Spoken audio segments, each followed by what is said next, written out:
যদি সিজদায় পড়ে যায়, আমার আল্লাহ ফেরেশতাকে দেখাই, ফেরেশতারা রে দেখ, এই বান্দা যুবক আমাকে খুশি করার জন্য সিজদায় পড়ে আছে, আমার আখিরি নবীর উম্মত, তাকায়া দেখ, তাই পড়ে কাঁদতেছে।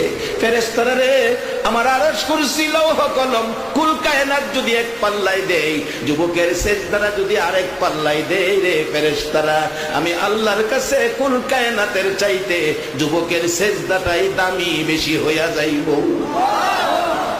যুবক সিজদায় পড়ে কান্দে।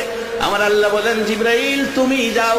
কেমন নবীর উম্মত হইলা গো, তোমার খেদমতের জন্য জিবরাইল আসতেছে। একবার বলুন আল্লাহু আকবার।